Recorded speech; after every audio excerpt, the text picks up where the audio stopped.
Wednesday Night Rugby on Off the Ball.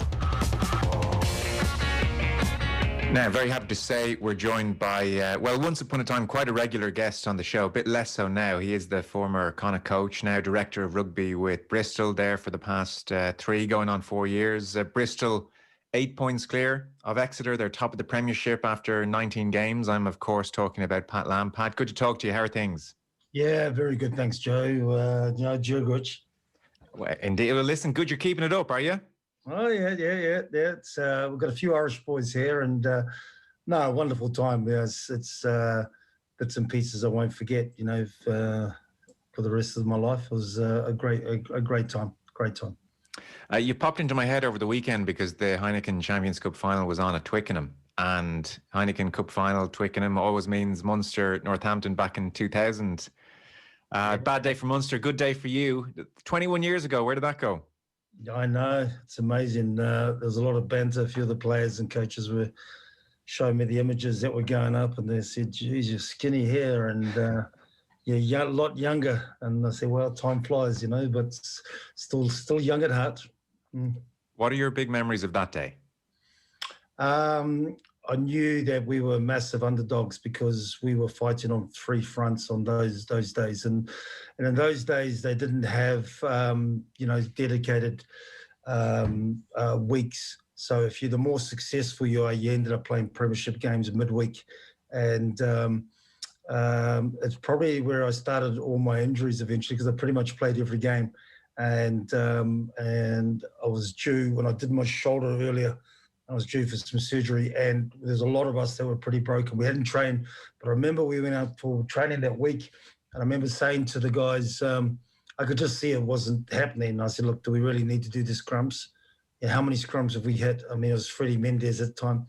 I said, how many scrums have we hit this year?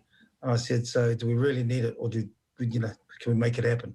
And we were really light on our training, but we were right for the kickoff. We knew that if we come out against Munster, they had an unbelievable game against Toulouse. But let's say, and I know it looked like that a lot of the media put us down and out because of the injuries, because of what we've been through.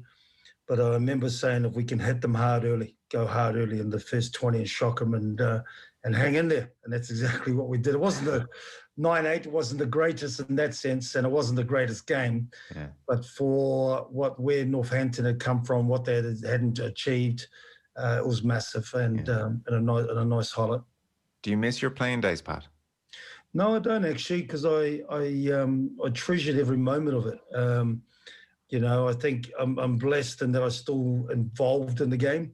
But I had a wonderful career, a lot of opportunities, played great rugby, played rubbish rugby, experienced it all. Half of my career was as a school teacher, the amateur days, playing purely for love, traveling away on 6-8 week tours, coming back, going back to school teaching, having to train in the morning, train in the evenings, not much time with the young kids, to then professional, and then all the time with the kids getting paid for something that you love to do. And I always think that we were the lucky ones to do both, rather than come straight into rugby and getting paid for it, because we truly played for the love of the game. And I'm not saying that players today don't, but it helped me recognize that professionalism certainly has nothing at all to do with money. It is the way you do things. And I don't miss the playing days at all, but I certainly have great memories from them. You used the phrase there, I treasured every moment. What a great thing to be able to say. Is that something that you actively work on, or are you just that way inclined anyway? Are you trying to stop and smell the roses a little bit in life? Yeah, I mean, the older you get, the more you reflect. Everything seems, better. You look back and you go, but it was funny because I think some of the guys said, geez, your breakdown technique. And I said, well, funny enough, we never had no breakdown technique coaches. You were just told to smash rucks, okay, just hit it as hard as you can, no detail.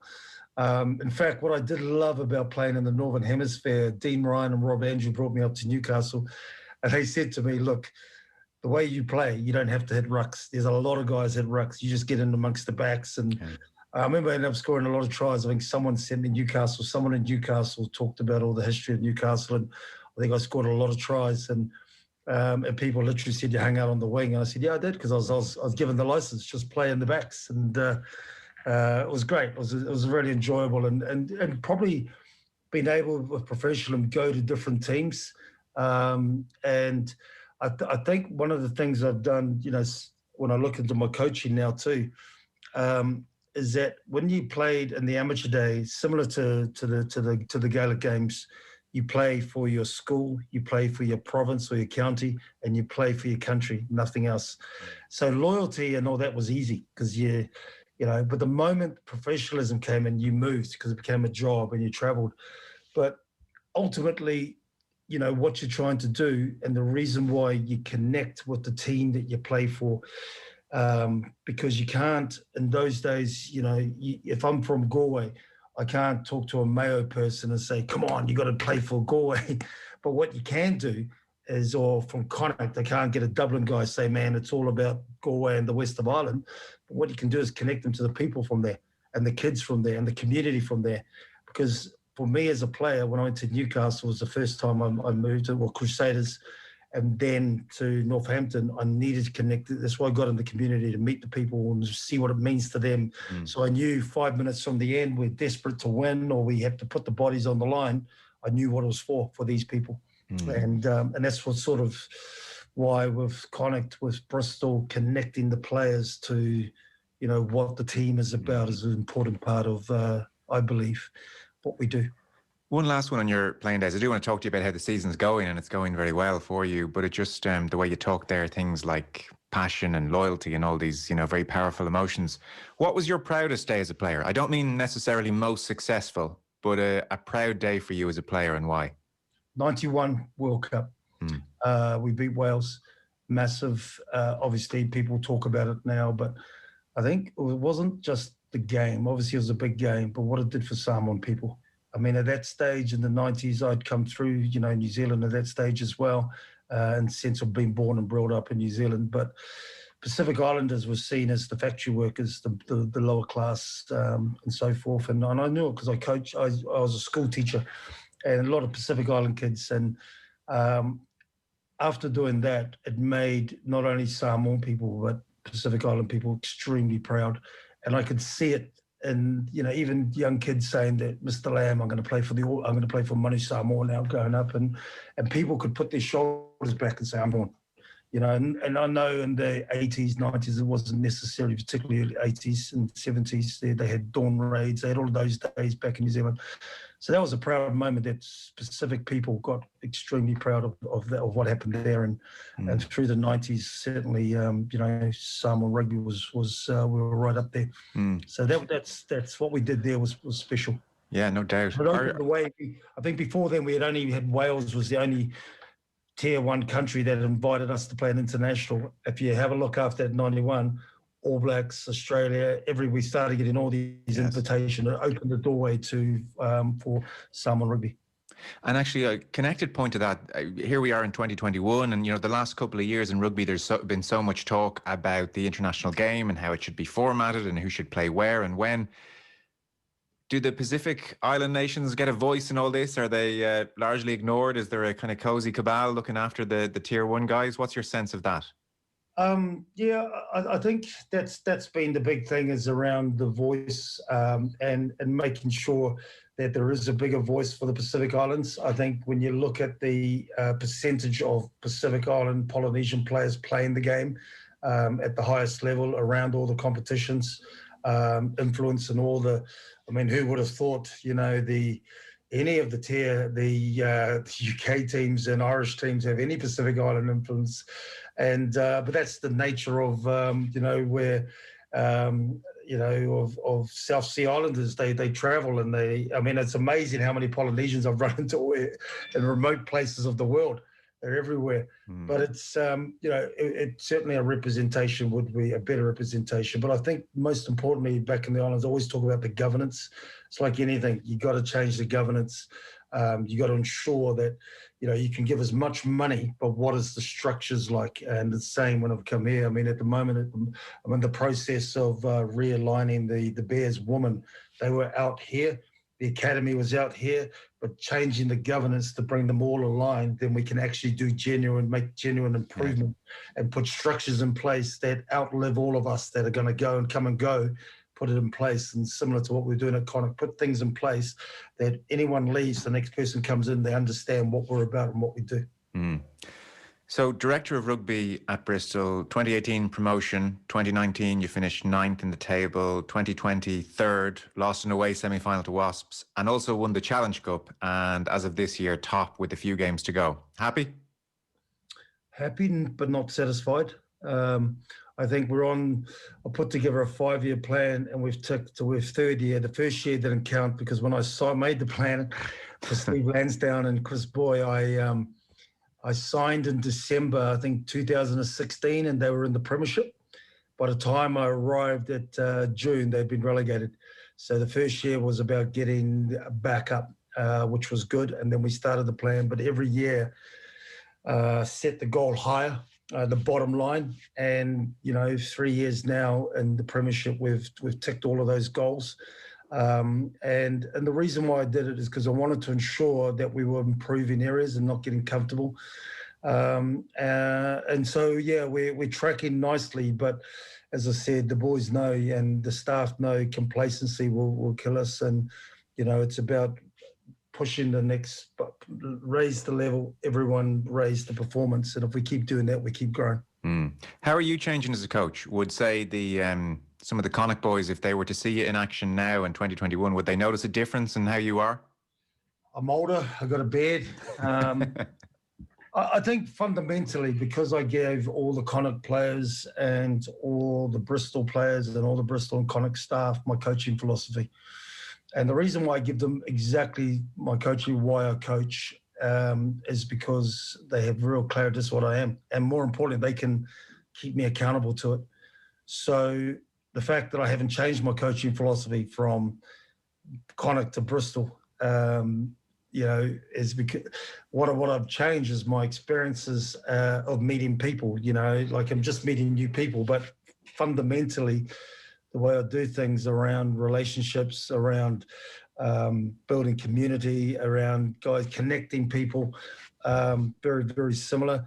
The game is very similar in the sense that it's a team game. I know people always argument about structure. To me, structure is around on the same page. So if me and you are on the same team, Joe, one word, we both know what we mean. It's the language. It's like, I can say Jira here, and a lot of people here might not know what I'm talking about, but the Connacht boys know. It's just getting the language and people on the same page, because it's a team job. I don't want, yes, we have Semi Radraja and Charles Piertel, but they've played less than 50% of the games here, because it doesn't matter if Semi's not here. Pierce O'Connor steps up, who came through the championship. He's got the same requirement to do that Semi has. And likewise, Johan Lloyd, who was in our academy, steps up, plays fullback when Charles is not there. He has the same requirement to do it. And, so everything is around making sure it's a true team game. And that's why Connacht is, without doubt, my coaching highlight, because we didn't have the budget. We didn't have, as resources as our competitors. But the system is the same. And it was a true team effort. And what I'm doing out here at Bristol is exactly the same, right. But obviously the budget and resources are different, but yes, the formula is the same. And so with Connacht, for all those, you mentioned those various characteristics, I suppose, of Connacht, geographically, economically, all that kind of stuff. There was a ready-made identity there almost. How does Bristol compare? In which sense? You mean in even just the town and the area, and like what kind of things are you feeding into? Because at Connacht you did it so naturally. I mean, it was organic, it was real, and feeling like the forgotten province. There was a bit of that in it. And Bristol, obviously, a very different project and well funded. So, what are you trying to get into in the Bristol area and with the team? I think if you look at the history of Bristol was the key. I put up the last 10 years of Bristol Rugby, and I could have gone further. And I put down all where they ended up, the team ended up, and there was like 10 of those years 8 of those years were in the championship. And I just put it up to everybody. And I said, well, what does everyone think here? And they said, not great. Change needs to happen. I said, excellent. Because I said, there's going to be change to come. Not everything, because there's been some really good things. But the most important thing we needed to do was understand the vision and where we want to go to. I think Bristol, so they knew, and part of the reason when, they sold me when I was coming here was that it was told as a sleeping giant. They were struggling. They needed success. They needed to inspire the community. They wanted, there was a real rugby hub, because in the 80s and 70s, Bristol was one of the big areas of rugby in England, but they just haven't been there. So that was great. And then connecting, as far as the community goes, connecting to the actual community and to the schools, and by us being more successful, whether it's at realigning the academy, getting the guys out into the clubs, getting guys, a lot of very similar stuff that we did at Connacht.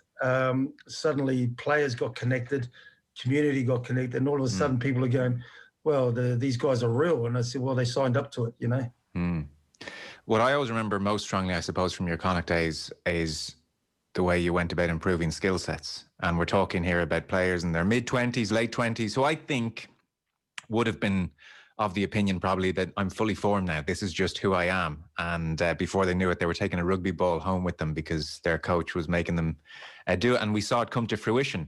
So similar mindsets to change at Bristol? Are you seeing guys in, props in their 20s that need to be told, yeah, you're going to have to start passing the ball? Because I think it's probably the great failing of professional sport at a certain level that we just think, well, that's your ceiling hit now. That is your skill set for the next 10 years of your career. No, again, part of my on-field philosophy is there's your positional skills, but then there's team skills. Doesn't matter what number you have on your jersey and things you need to get done. I think you just have to look at someone like Dave Atwood, played for England, Bath many years, against Gloucester last week. If you look at the non-try that Kyle Sinclair got, he carried the ball and Gloucester flew up on the outside, and he used a bit of footwork, and Dave doesn't normally have footwork, but he offloaded to Semi Radraja, who then offloaded to Max Malins, to Ben Earl, and then Kyle Sinclair came. But you go bring it right back, Dave Atwood, and one of the things I love is when the front rowers in the tight five are saying to me, I've never been asked to pass this ball this many times, and the amount of passing they do. We have skill sessions here. It's about 4 times a week. Guys sign up for them. Normally go at 7:30, 7:45 and 8 o'clock. The first one is static. The second one is walking. And the third one is jogging. So closed skills where they improve, whether it's passing, decision-making, peripheral. And because they know the toolbox has to keep growing, Semi Radraja's doing the skills as well. Charles Piatel does the skills. It just becomes a culture of improvement. And because of the game that I want, as I said, I never want to bring the game down to the level of the players. The players need to come up to the level of the game that I want, which means the quality of the coaching needs to, and the staff needs, and that's where the magic happens, as I've said many times. So that's what I mean, the similarities of what Connacht and Bristol is the same. Just the players are different, but the requirement is the same.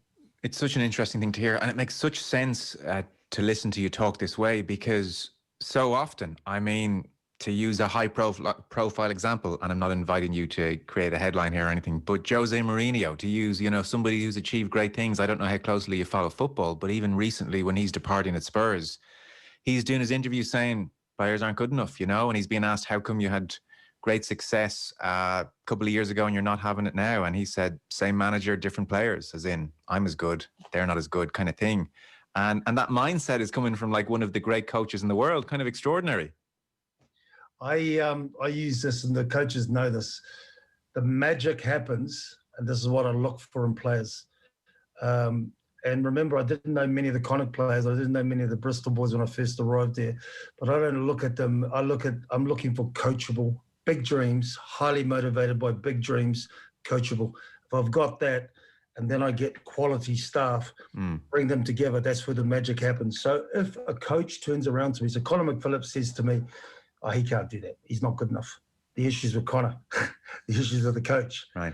However, if I know that Conor's doing everything and his skill set, which is great, to improve this player, but I've got a player who goes, oh, I do it this way. I do it this way. Or I know he hasn't put the work in, the issues with the player.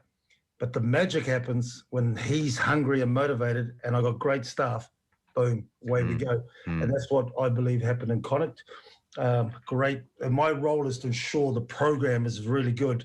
but I need the coachable, motivated players. And it doesn't matter what you've achieved. It's about the here and the now. And that's why I love Kyle Sinclair as one of the, massive about wanting to improve. I've got John Ofoa, 37, out there, skill set, and still trying to improve. Semi Radradra, and you got Callum Sheedy, who was 4th choice when he was here in the academy. Whew, how did he get there? Is because highly motivated, believed he wants to play for England. I get asked all the time, well, Pat, which players are going to, play for, names a couple they're going to play for England. All those who are English qualified will play for England if they do the work. It's over to them. How do you handle a situation like Kyle Sinclair post lines? Everybody saw his emotional interview afterwards. I mean, do you give him extra love and attention, or let him figure out on his own over the last couple of weeks? What's your approach there? Well, our culture is very similar to Connacht's love. Sacrifice oneself for the benefit of others. All the boys know that. Very tough situation because everyone thought he was a sitter. We're having our team review, and we knew that time was there. And I asked the media guy, just send me the message when the team's name, just when Kyle's done, then I can announce it and then we can go out and train. I got the message about 10 minutes before the end. I could see it, and they said Sink's missed out. So we just finished the meeting, went out, and obviously you can see the boys look at the phones, and everyone realised the bombshell.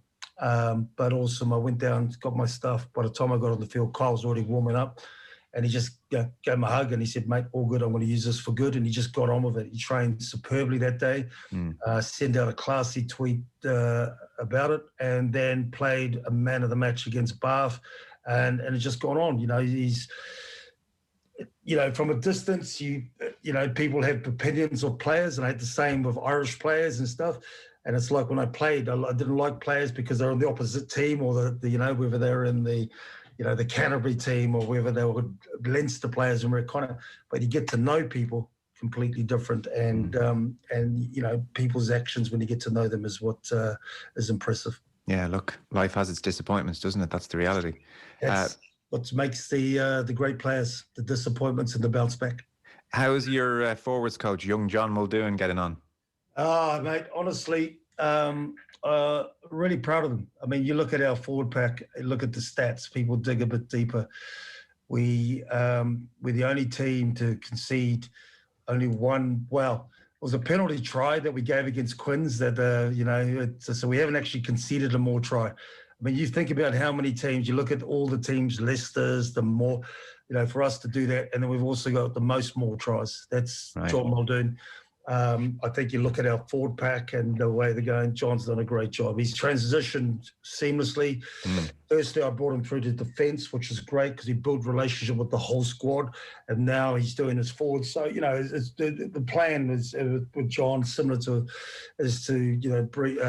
grow him, and eventually I think he'll be a fantastic head coach.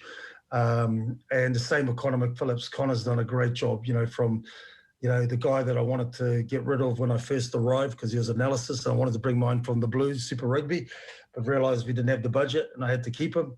And he on his contract. Quickly realised the quality and his, and his desire to be a coach, bring him into the coaching group. And, he's both of them are massive assets for me. In broad terms, I mean, you're away from home, quote unquote home, I guess, New Zealand for a long time now. And I'm sure that has a pull, and there are things you sacrifice by not being at home. What are the big sacrifices, and do you have ultimately a plan to get back there before too long?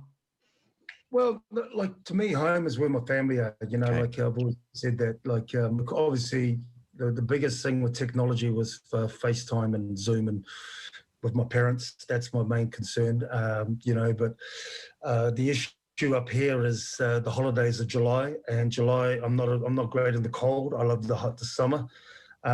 So mum and dad would always come up. COVID they haven't. So my three boys now are back in New Zealand. My two girls are here in Bristol, and but I think I'm loving it up here.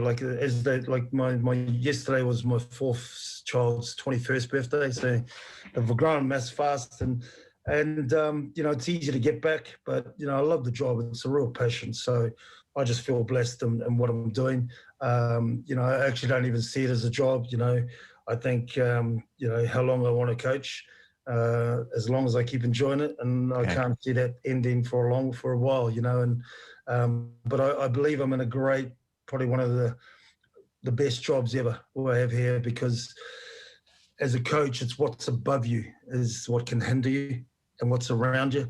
And to have the absolute trust of Steve Lansdowne and Chris Boyd, the chairman of the board, where I report directly to them, and we're working off the plan that we set together as three and worked out what the plan is, and I can get on with it, you know. Sometimes there's a lot of things that can hinder you. You're in a great position now. You can, you know, give or take, because you will be in demand and you are in demand. You can set some terms now for yourself going forward about what you want above you and not above you. You can afford to say no to things, which is a great place to be. I think asking what the vision is key, and it keeps everyone accountable. So we want to say, well, it's like when Connacht asked me to come, well, I asked them, what do you want to achieve? And they said, well, we want to be the best Irish province in 5 years' time. And I said, well, you guys are a long way off that. But I said, do you really believe, is that what you really want? And once they agreed to that, then I could keep them accountable. I said, well, I remember coming to the RFU, and I remember even analysis, and I wanted to do my computer. I said, well, we kind of saying, well, we don't have that. I do it. I said, seriously, you do all the coaches. I said, I want to do it myself. I don't have the budget. I said, no. Tell me, go and find out all the provinces, how much budget they have. Tell me the staff, tell me the computers. So I was able to then go to the Irish Rugby Union, RFU, and say, look, just give me a head start here. You know, you want us to be here, but look at the, you know, fair play. They coughed up. We improved all those areas. And so to get clarity on that is the most important thing. And then we can say, I can ask, well, how is this going to achieve this? And it keeps everyone accountable, whether it's CEOs, whether it's players, whether it's staff, because you can question. We said that's what we agreed on that. Yes. What is this? What is that? You know? And if promises are broken, would you walk away?